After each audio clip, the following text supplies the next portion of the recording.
Hello, dear listeners. If you enjoy the story, don't forget to like, subscribe, and hit the bell so you never miss a new audiobook adventure. Now let's begin and let the mystery unfold. The inspector drew a key from his pocket and unlocked the door of Granite Bungalow. The day had been fine and dry, so our feet were not likely to leave any prints. Nevertheless, we wiped them carefully on the mat before entering. A woman came up out of the gloom and spoke to the inspector, and he turned aside. Then he spoke over his shoulder. "Have a good look round, Mr. Poirot, and see all there is to be seen. I'll be back in about 10 minutes. By the way, here's Grant's boot. I brought it along with me for you to compare the impressions." We went into the living room, and the sound of the inspector's footsteps died away outside. Ingalls was attracted immediately by some Chinese curios on a table in the corner and went over to examine them. He seemed to take no interest in Poirot's doings. I, on the other hand, watched him with breathless interest. The floor was covered with a dark green linoleum, which was ideal for showing up footprints. A door at the farther end led into the small kitchen. From there, another door led into the scullery, where the back door was situated, and another into the bedroom, which had been occupied by Robert Grant. Having explored the ground, Poirot commented upon it in a low-running monologue. "Here is where the body lay. That big dark stain and the splashes all around mark the spot. Traces of carpet slippers and number 9 boots you observe, but all very confused. Then 2 sets of tracks leading to and from the kitchen. Whoever the murderer was, he came in that way. You have the boot, Hastings? Give it to me." He compared it carefully with the prints. "Yes, both made by the same man, Robert Grant. He came in that way, killed the old man, and went back to the kitchen. He had stepped in the blood. See the stains he left as he went out? Nothing to be seen in the kitchen. All the village has been walking about in it. He went into his own room. No, first he went back again to the scene of the crime. Was that to get the little jade figures? Or had he forgotten something that might incriminate him? Perhaps he killed the old man the second time he went in? I suggested. Mais non, you do not observe. On one of the outgoing footmarks stained with blood there is superimposed an ingoing one. I wonder what he went back for? The little jade figures as an afterthought? It is all ridiculous, stupid. Well, he's given himself away pretty hopelessly. N'est-ce pas? I tell you, Hastings, it goes against reason. It offends my little gray cells. Let us go into his bedroom. Ah, yes, there is the smear of blood on the lintel and just a trace of footmarks, the blood stained. Robert Grant's footmarks and his only, near the body. Robert Grant the only man who went near the house. Yes, it must be so. What about the old woman? I said suddenly. She was in the house alone after Grant had gone for the milk. She might have killed him and then gone out. Her feet would leave no prints if she hadn't been outside. Very good, Hastings. I wondered whether that hypothesis would occur to you. I had already thought of it and rejected it. Betsy Andrews is a local woman, well known hereabouts. She can have no connection with the Big Four. And besides, old Wally was a powerful fellow by all accounts. This is a man's work, not a woman's. I suppose the Big Four couldn't have had some diabolical contrivance concealed in the ceiling, something which descended automatically and cut the old man's throat and was afterwards drawn up again? Like Jacob's ladder, I know, Hastings, that you have an imagination of the most fertile, but I implore of you to keep it within bounds. I subsided, abashed. Poirot continued to wander about, poking into rooms and cupboards with a profoundly dissatisfied expression on his face. Suddenly he uttered an excited yelp, reminiscent of a Pomeranian dog. I rushed to join him. He was standing in the larder in a dramatic attitude. In his hand he was brandishing a leg of mutton. "My dear Poirot," I cried, "what is the matter? Have you suddenly gone mad? Regard, I pray you, this mutton, but regard it closely." I regarded it as closely as I could, but could see nothing unusual about it. It seemed to me a very ordinary leg of mutton. I said as much. Poirot threw me a withering glance. "But do you not see this and this and this?" He illustrated each "this" with a jab at the unoffending joint, dislodging small icicles as he did so. Poirot had just accused me of being imaginative, but I now felt that he was far more wildly so than I had ever been. Did he seriously think these slivers of ice were crystals of a deadly poison? That was the only construction I could put upon his extraordinary agitation. "It's frozen meat," I explained gently. "Imported, you know, New Zealand." He stared at me for a moment or two and then broke into a strange laugh. "How marvelous is my friend Hastings! He knows everything but everything.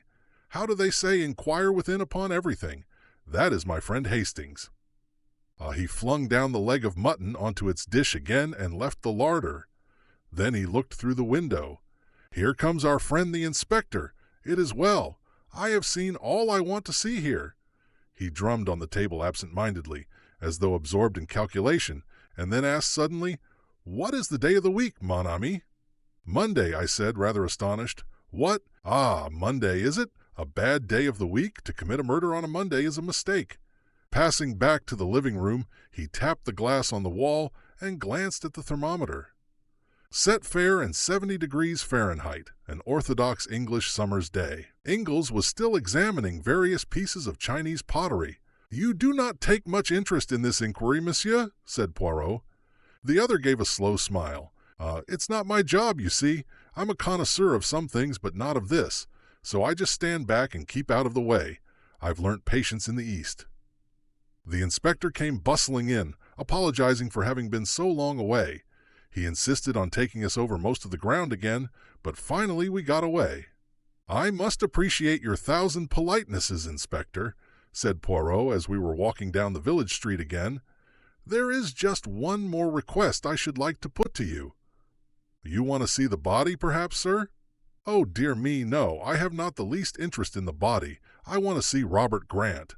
You'll have to drive back with me to Morton to see him, sir." "Very well, I will do so, but I must see him and be able to speak to him alone." The inspector caressed his upper lip. "Well, I don't know about that, sir. I assure you that if you can get through to Scotland Yard, you will receive full authority. I've heard of you, of course, sir, and I know you've done us a good turn now and again, but it's very irregular." "Nevertheless, it is necessary," said Poirot calmly. "It is necessary for this reason. Grant is not the murderer." "What? Who is, then?" "The murderer was, I should fancy, a youngish man. He drove up to Granite Bungalow in a trap, which he left outside. He went in, committed the murder, came out, and drove away again. He was bare-headed, and his clothing was slightly blood-stained." But the whole village would have seen him. Not under certain circumstances. Not if it was dark, perhaps, but the crime was committed in broad daylight." Poirot merely smiled. "And the horse and trap, sir? How could you tell that? Any amount of wheeled vehicles have passed along outside. There's no mark of one in particular to be seen. Not with the eyes of the body, perhaps, but with the eyes of the mind, yes." The inspector touched his forehead significantly with a grin at me. I was utterly bewildered, but I had faith in Poirot. Further discussion ended in our all driving back to Morton with the inspector. Poirot and I were taken to Grant, but a constable was to be present during the interview. Poirot went straight to the point. "Grant, I know you to be innocent of this crime. Relate to me in your own words exactly what happened." "The prisoner was a man of medium height, with a somewhat unpleasing cast of features. He looked a jailbird if ever a man did. Honest to God, I never did it," he whined. "Someone put those little glass figures amongst my traps. It was a frame-up, that's what it was. I went straight to my rooms when I came in, like I said. I never knew a thing till Betsy screeched out. Swelp me God, I didn't." Poirot rose. "If you can't tell me the truth, that is the end of it." "But, governor, you did go into the room.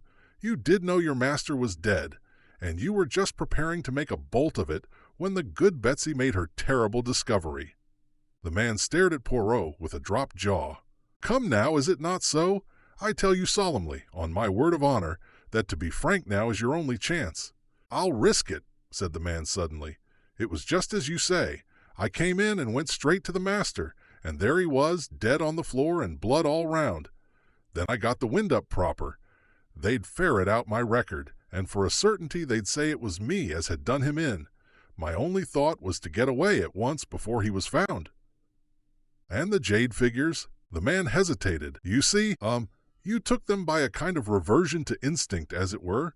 You had heard your master say that they were valuable, and you felt you might as well go the whole hog. That I understand. Now answer me this. Was it the second time that you went into the room that you took the figures?" "I didn't go in a second time. Once was enough for me." "You are sure of that?" "Absolutely certain." "Good. Now when did you come out of prison?" 2 months ago." "How did you obtain this job?" "Through one of them prisoners' help societies. Bloke met me when I came out." "What was he like?" "Not exactly a parson, but looked like one. Soft black hat and mincing way of talking. Got a broken front tooth. Spectacled chap. Saunders his name was. Said he hoped I was repentant and that he'd find me a good post. I went to old Wally on his recommendation." Poirot rose once more. "I thank you. I know all now. Have patience." He paused in the doorway and added, "Saunders gave you a pair of boots, didn't he?" Grant looked very astonished. "Why, yes, he did, but how did you know?" "It is my business to know things," said Poirot gravely. After a word or two to the inspector, the three of us went to the White Hart and discussed eggs and bacon and Devonshire cider. "Any elucidations yet?" asked Ingalls with a smile. "Yes, the case is clear enough now, but, see you, I shall have a good deal of difficulty in proving it. Wally was killed by order of the Big Four, but not by Grant. A very clever man got Grant the post and deliberately planned to make him the scapegoat. An easy matter with Grant's prison record. He gave him a pair of boots, one of 2 duplicate pairs. The other he kept himself. It was all so simple.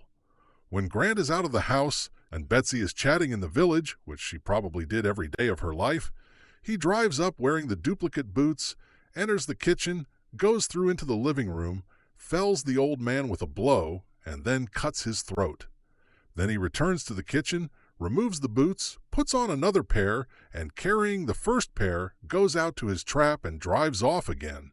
Ingalls looked steadily at Poirot. "There's a catch in it still. Why did nobody see him?" "Ah, that is where the cleverness of number 4, I am convinced, comes in. Everybody saw him, and yet nobody saw him. You see, he drove up in a butcher's cart." I uttered an exclamation. "The leg of mutton?" "Exactly, Hastings, the leg of mutton." Everybody swore that no one had been to Granite Bungalow that morning, but nevertheless, I found in the larder a leg of mutton, still frozen. It was Monday, so the meat must have been delivered that morning, for if on Saturday, in this hot weather, it would not have remained frozen over Sunday. So someone had been to the bungalow, and a man on whom a trace of blood here and there would attract no attention. "Damned ingenious," cried Ingalls approvingly. "Yes, he is clever, number 4. As clever as Hercule Poirot," I murmured. My friend threw me a glance of dignified reproach. "There are some jests that you should not permit yourself, Hastings," he said sententiously. "Have I not saved an innocent man from being sent to the gallows? That is enough for one day."